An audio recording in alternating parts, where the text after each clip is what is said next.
reka ngushimire nanone wamaze gukanda kuri subscribe ya Joshua TV Rwanda.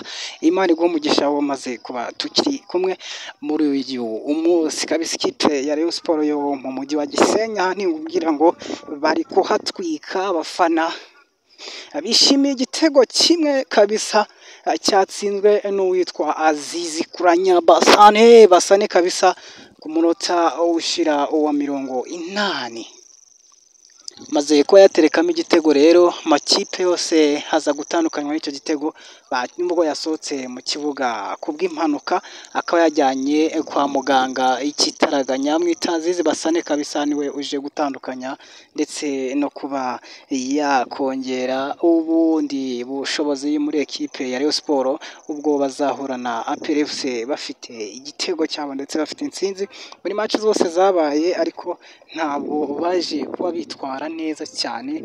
Ariko kuri uyu munsi baje kuba babikorera i Rubavu. Ningubwira ngo umujyi wa Gisenyi ho bari kugenda bahatwika kabisa. Ambiance ni nyinshi, abafana babanze gutaha ahubwo bahisemo kubihindurira ku Gisenyi ku mazi. Bagiye kuba bireyerekana ndetse banagenda badansamo gake gake muri rusange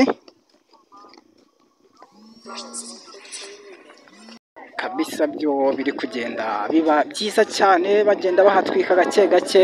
Ambiance ni nyinshi ariko bishimira igitego kije ku munota wa nyuma, baza abishimye cyane. Tumubwire ngo ni Joshua TV we cyo ngusaba gusa kurikira video maze twebere kabisa. Gorira yo nuko byagenze kabisa. Hariya hitwa kipe ya Marine nuko birangiye juru ya gatandatu itakaza umukino.